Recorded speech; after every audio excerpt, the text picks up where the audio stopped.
Bonjour à tous, ravi de vous retrouver pour ce Morning Echo du mardi 27 août 2019. Alors la photo du jour, c'est la disparition de l'ancien patron emblématique du groupe Volkswagen, Ferdinand Piëch. C'est lui qui avait véritablement modelé le groupe Volkswagen tel qu'il est aujourd'hui avec les nombreuses marques et un groupe parmi les premiers constructeurs mondiaux, notamment avec le rachat de la marque Porsche en 2012. Dans un contexte où vous voyez les marchés financiers, en particulier les marchés actions, se sont apaisés. On a eu une hausse hier sur le marché américain de près de 1%. Alors cela est dû essentiellement au fait que le G7 s'est terminé sur une note plutôt optimiste et à une conférence de presse conjointe entre les présidents Macron et Trump qui s'est bien passé. Apaisement sur l'Iran, apaisement relatif sur la guerre commerciale. Vous voyez ici, c'est le graphe depuis 3 jours du marché américain face aux tweets ou aux réactions de Donald Trump. Alors c'est véritablement pas mal haché. Cela dépend véritablement de l'orientation que donne donc le président américain quant à ces négociations. La tendance reste toutefois encore fragile. Hier, la banque UBS, donc qui gère 2,5 trillions de dollars, a conseillé à ses clients de vendre les actions sur fond de ralentissement économique. Et dans un contexte aussi où aujourd'hui et demain s'intensifient les négociations pour l'issue politique en Italie. Vous savez que pour le moment cela est suspendu au fait qu'une nouvelle coalition pourrait voir le jour, peut-être entre le Parti démocrate et le Parti 5 étoiles, ou alors même une réconciliation entre la Ligue du Nord, Matteo Salvini, et le mouvement de 5 étoiles. En tout cas, tout ça est arbitré par le président Mattarella, et d'ici demain soir, on devrait savoir finalement s'il va y avoir ou non de nouvelles élections en Italie prévues pour novembre. Vous voyez hier que le marché italien, dans le siège des autres marchés européens, a repris 1%.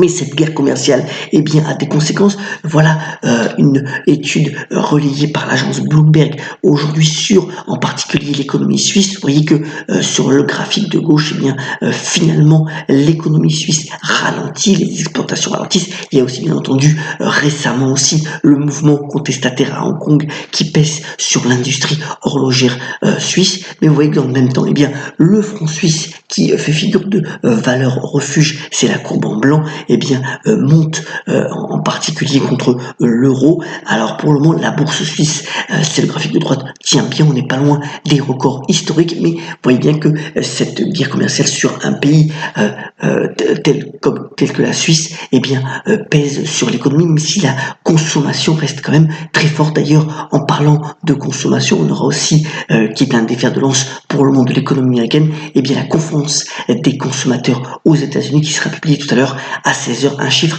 assez regardé par les temps qui courent. Autre étude intéressante relayée cette fois-ci par le Financial Times ce matin, c'est le comportement du lithium. Alors sur cette matière première, on espérait monts et merveilles. Vous voyez que finalement il y a eu pas mal de surcapacité et surtout moins de demande pour le moment pour ce composant important pour les voitures électriques, même si la demande commence à être soutenue en Europe, elle est moindre finalement qu'escompté, donc il y a un réajustement.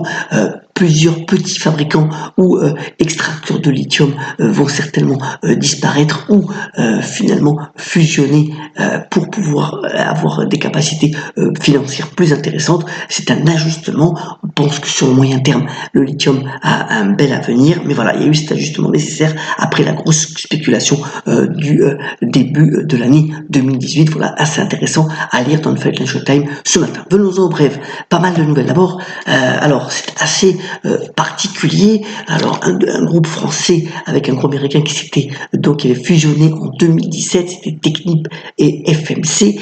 Finalement, après 2 ans de vie commune, vous voyez aussi des écriteaux qui avaient été mis en place dans les différents bureaux.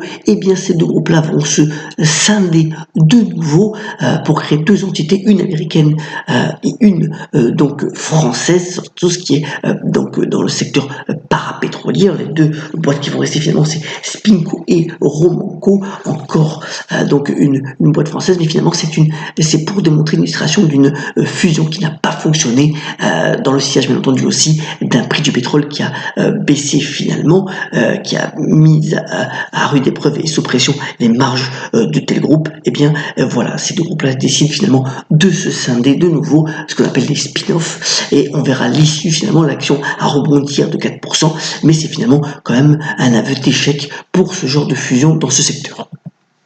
Une importante information relayée par le Financial Times ce matin démontrant que finalement, eh bien, le groupe Lagardère pourrait être face à encore, eh bien, finalement, des bouleversements. Pourquoi? Eh bien, c'était seulement dû au fait que une étude a révélé que Arnaud Lagardère, qui possède 7% de l'action Lagardère qui cote donc à la Bourse de Paris, eh bien, ces 7% qui ont une valorisation de 200 millions d'euros, eh bien, c'est le montant des dettes qu'a monsieur Lagardère sur ces différentes holdings, et finalement il y a une sorte de conflit d'intérêts. Alors en plus de cela, ces dettes sont finalement garanties par les actions Lagardère, ce qui pourrait forcer finalement, si les banques le veulent, eh bien Arnaud Lagardère à vendre ses actions qu'il possède dans le groupe, et donc finalement il y aurait pas mal de bouleversements quant à l'évolution de la gouvernance du groupe Lagardère dans les prochaines semaines. Donc c'est à regarder. Vous voyez que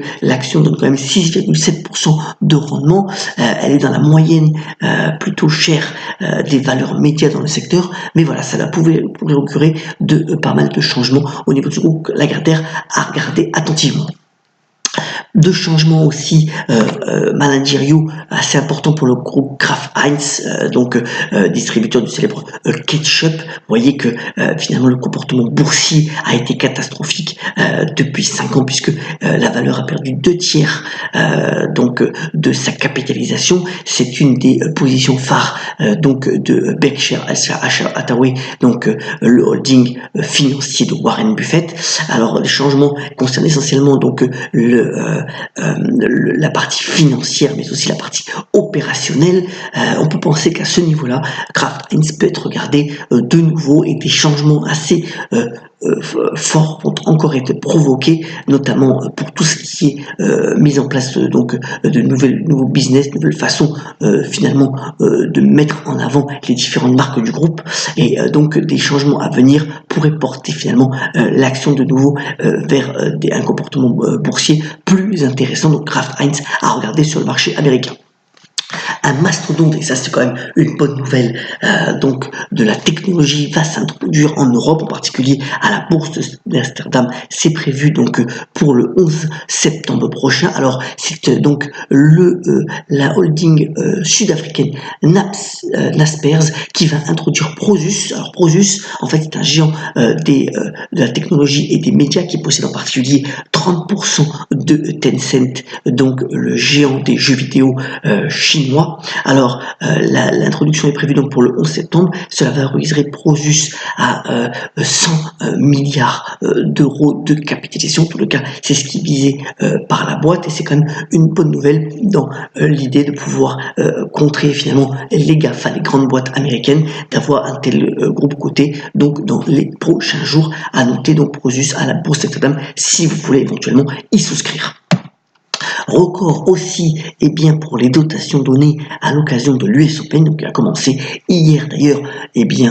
Roger Federer et Serena Williams ont passé le premier tour. Alors la dotation totale est de 57 millions de dollars, c'est un record, 8% de hausse par rapport à l'an dernier. Le vainqueur et femmes et hommes gagneront chacun et chacune 3,8 millions de dollars, 1,9 million pour le finaliste, et dès le premier tour, c'est 58 000 dollars qui sont dotés à chaque participant pour ce dernier tournoi de l'année au niveau des grands chelems. Donc voilà une dotation record pour ce tournoi. Terminons ce Morning Echo par la citation du jour. Elle nous vient de l'excellent Philippe Labro, auteur et homme de médias, qui a notamment déclaré: si la vie n'est qu'une scène, alors autant y jouer un beau rôle, autant en rire. Passez une excellente journée, soyons comme d'habitude solidaires et ayons la pêche, et à demain pour le Morning Echo. Très bonne journée.